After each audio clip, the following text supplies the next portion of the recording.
Good morning, students. Myself, Dr. Rajni Parmar, Assistant Professor, Government Law College, Bundi. Today, in the class of Criminology and Penology, we're going to study about the concept of crime, meaning of crime or concept of crime.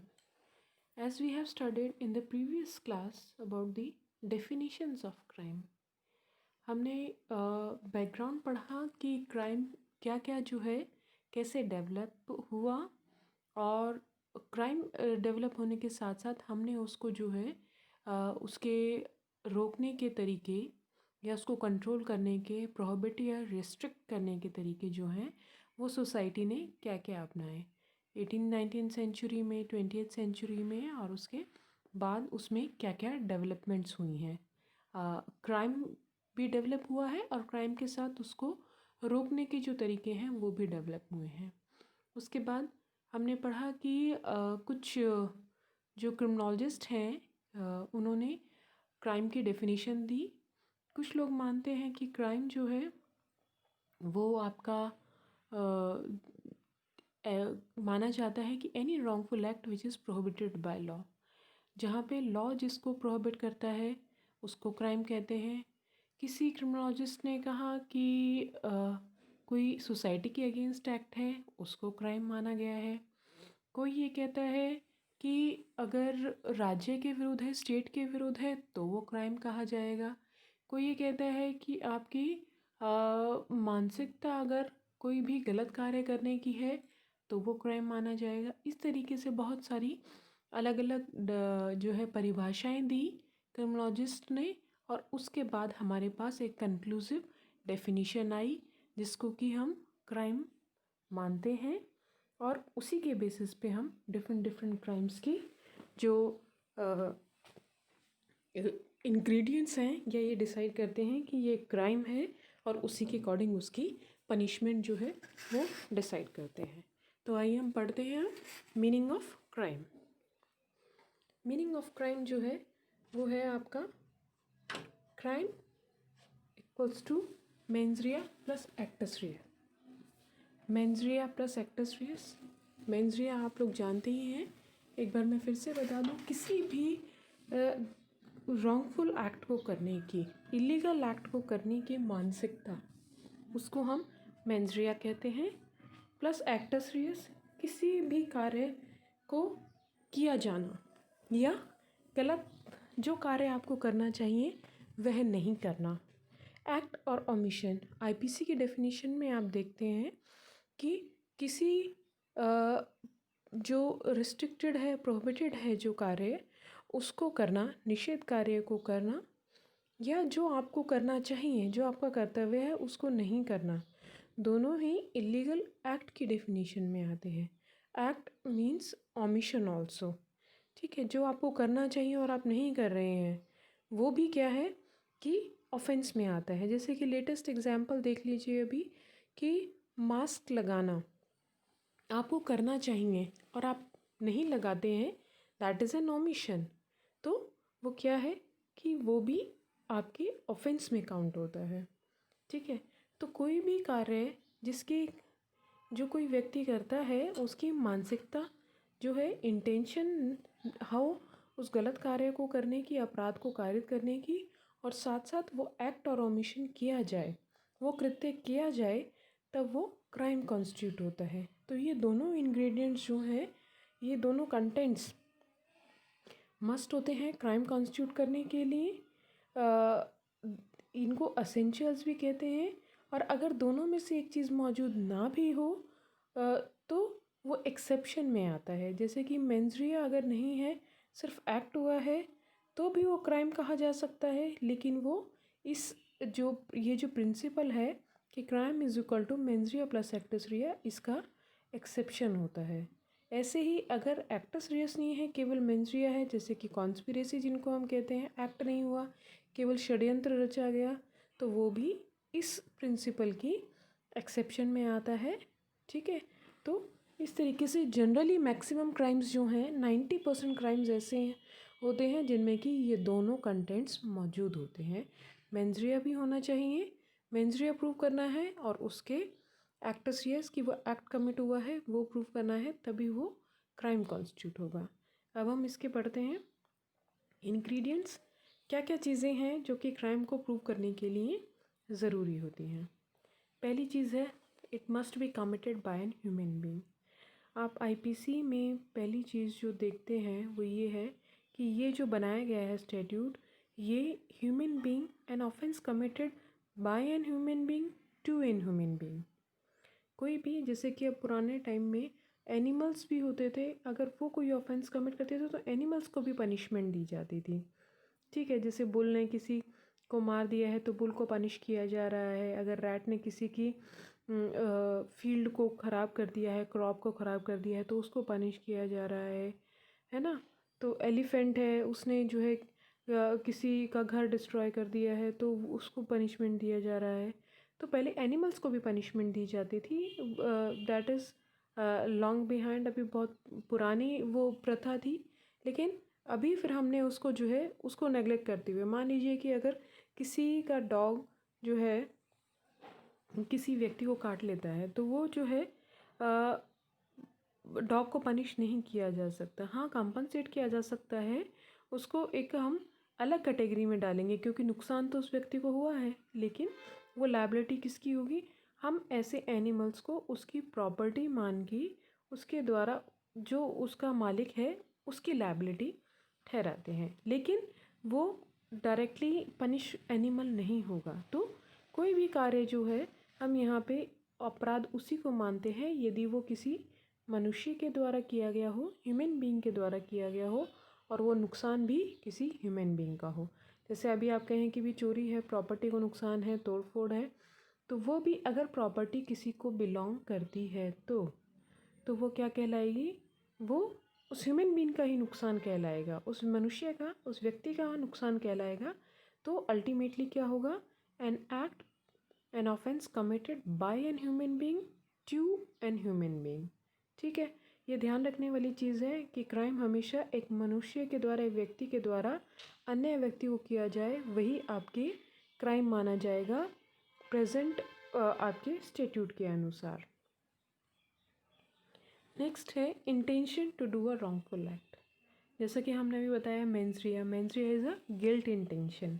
ऐसे ही guilt intention जो है वो अनिवार्य है। ये दूसरा ingredient आपका जो कि आपको प्रूफ करना है कि उस व्यक्ति की मानसिकता सही नहीं है, उसका आशय सही नहीं है आपको वो कार्य करने का। मान लीजिए कि कोई किसी के गुड फेथ में, डॉक्टर्स है ऑपरेट कर रहे हैं, गुड फेथ में ऑपरेट किया और उस व्यक्ति की डेथ हो जाती है, तो क्या है कि ये मानववध नहीं कहलाएगा, वो कल्पेबल होमोसाइड नहीं है क्योंकि the act is done in a good faith.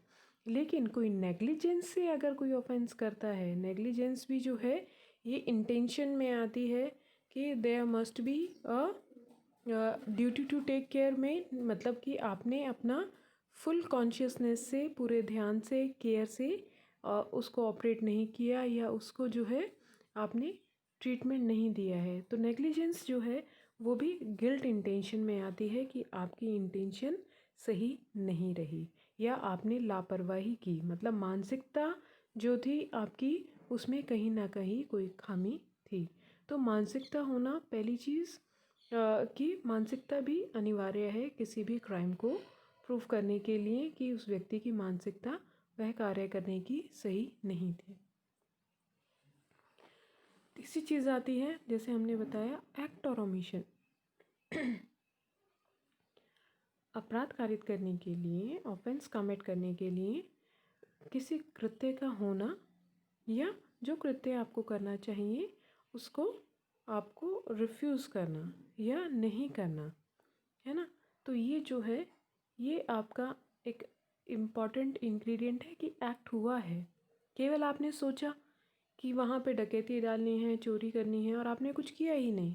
आपने सोचा कि कल उसको जो है उसको मिलके हम सब अपने फ्रेंड को, जिससे कि कल जो है तू मैं हुई थी, आज उसको जाके पीटेंगे, सोच लिया और किया कुछ नहीं। तो क्या है कि it is not an offence. Act prove होना कि कुछ किया क्या, आपने केवल बोला कि मैं तुझे देख लूँगा, मैं तुझे मारूँगा, मैं तुझे जान से मार दूँगा, ये क्या है? कि ये एक्ट नहीं हुआ है। ये एक हाँ धमकी ज़रूर, जैसे कि क्रिमिनल इंटिमिडेशन बोलते हैं कि आपने गिल्ट इंटेंशन से उसको जान से मारने की धमकी दी, तो आपका बोलना जो है वो भी अपने आप में, और 4 लोगों ने उसको सुना या उस व्यक्ति को उससे डर बैठा, तो वो भी अपने आप में एक ऑफेंस कमिट होता है। आपका बोलना भी एक एक्ट में काउंट होता है कि आपने ऐसा बोला।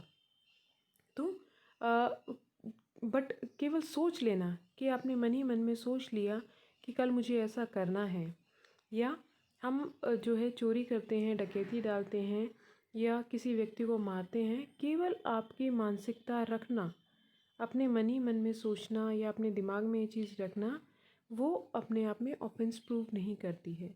लेकिन यदि यही आइडिया आपने किसी दूसरे व्यक्ति के साथ शेयर किया है ना, तो वो क्या कहलाता है, वो षड्यंत्र कारित हो जाता है कि आपने बोला और उसने एग्री किया कि हाँ अब हम लोग ऐसा करते हैं, हम वहाँ पे डकैती डालते हैं, हम वहाँ पे जो है रॉबरी कमिट करते हैं, या किसी व्यक्ति को मारने की कोशिश की जाती है, पीटने की कोशिश की जाती है, किसी भी तरीके से उसको फिज़िकल नुकसान पहुंचाने की कोशिश की जाए, ऐसा षड्यंत्र कारित करना भी एक ऑफेंस कमिट होता है। क्योंकि वो आइडिया आपके दिमाग में सिर्फ नहीं रहा, अब वो शेयर किया, जहाँ पे शेयर किया वो क्या है कि आपकी गिल्ट इंटेंशन तो है ही, क्योंकि आप गलत कार्य करने की बात जो है डिस्कस कर रहे हैं, और जहाँ पे आपने डिस्कस की, एग्री किए वो लोग, तो वो क्या हो गया, एक्ट कमिट हो गया उस ऑफेंस का। तो उस कॉन्स्पिरेसी का इंग्रेडिएंट कंप्लीट हो गया। वो क्या कि पहली चीज़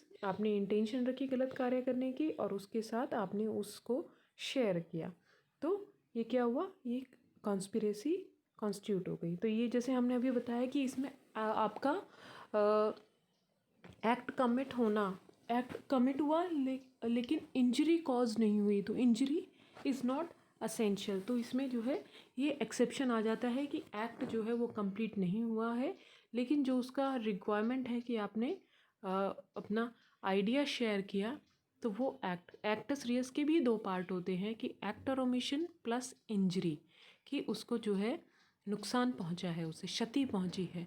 तो अगर क्षति नहीं हुई है तो भी वो ऑफेंस कमिट हो चुका है। तो कॉन्स्पिरेसी, यहाँ पे कॉन्स्पिरेसी ऑफेंस हो गया जहाँ पे कि अभी तक इंजरी कॉज नहीं हुई है या आपने अपना आइडिया शेयर किया। तो एक्ट और ओमिशन जो है वो प्रूव करना, क्योंकि कहाँ पे आपने कितना जो है उसको नुकसान पहुँचाया। आपने सोचा कि जान से मार देंगे, लेकिन आप केवल एक थप्पड़ मार के रह गए, तो क्या हुआ, आपको जान से मारने की सज़ा नहीं मिलेगी, क्योंकि आपने सोचा तो जान से मारने का, लेकिन थप्पड़ मारा।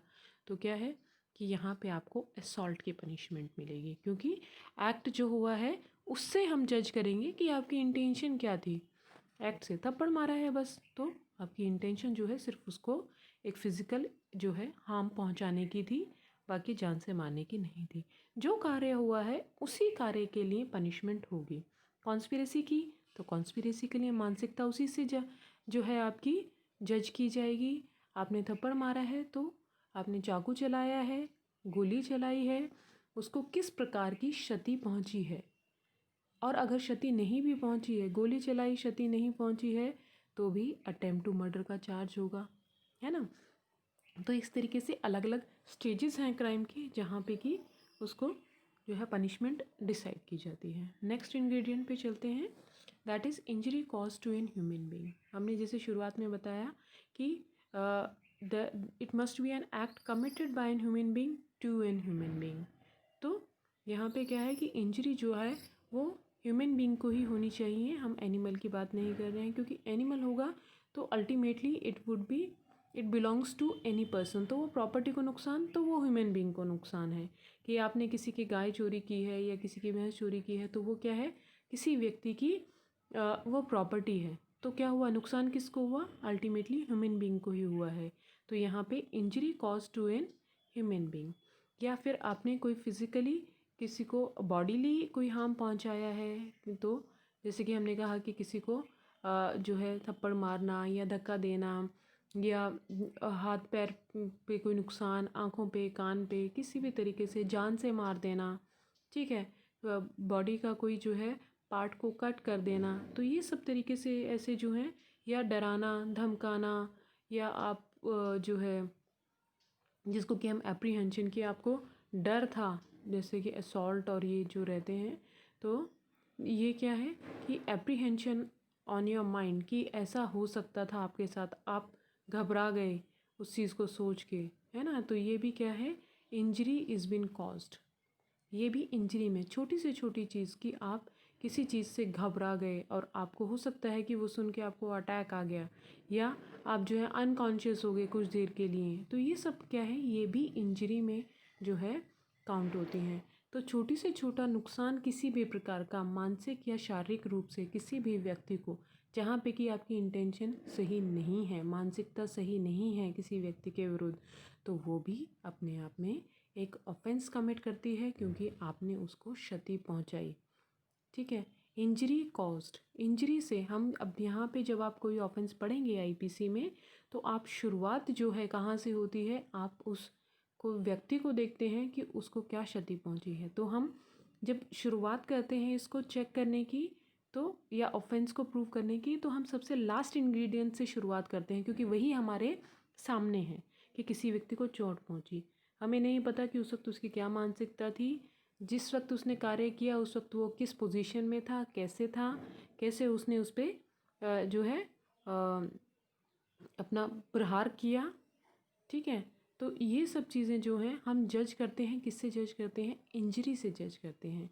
तो शुरुआत किससे होती है, आप लास्ट इंग्रेडिएंट से शुरू करते हैं कि किसी व्यक्ति को इंजरी क्या हुई है, उसके हिसाब से, मतलब गोली चली है, थप्पड़ लगा है, या कोई शरीर का अंग भंग कर दिया है, तो उससे आप जज करते हैं, वहाँ से आप इंटेंशन डिराइव करते हैं, और वहाँ से आप एक्ट की ग्रॉसनेस को जो है डिराइव करके, और फिर आप पहुँचते हैं कहाँ पे, आप उसके कंक्लूजन पे कि पनिशमेंट क्या होनी चाहिए। तो ये सारे इंग्रेडिएंट्स प्रूव करने के लिए कि एक्ट हुआ है, इंजरी कॉज हुई है, एक्ट और ओमिशन है, उसके बाद उसकी इंटेंशन सबसे लास्ट में जो है, आप इंटेंशन पहले प्रूव नहीं कर सकते हैं, क्योंकि इंटेंशन ऐसी एक चीज़ है जिसको आप देख नहीं सकते, महसूस नहीं कर सकते, केवल आप जो है उससे जो जो इंजरी हुई है उसी से आप उसका अंदाज़ा लगा सकते हैं। तो ये अंदाज़न होती है इंटेंशन, उसमें देखने और उसको प्रूव करने का कोई एपरेटस जो है वो कुछ नहीं है। आपके फिज़िकली जो आपके सामने है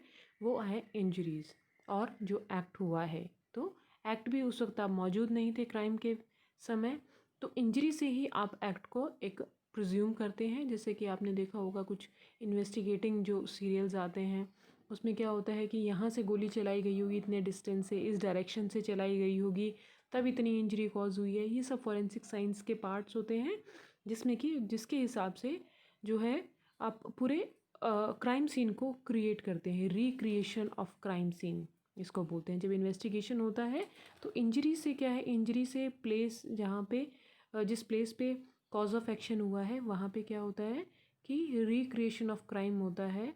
रिक्रिएशन ऑफ क्राइम कि वो उसको रिक्रिएट करते हैं माइंड में कि इस तरीके से ऑफेंस कमिट हुआ है, ये लोग मौजूद थे, और उसके अनुसार उन सभी लोगों को जो भी वहाँ पे मौजूद थे या जिसने वो कृत्य किया है उसके अनुसार पनिशमेंट डिसाइड की जाती है। ठीक है। सो ये है आपके ingredients of crime. So we'll meet with some new concepts in the next class. Thank you so much for today. Have a nice day.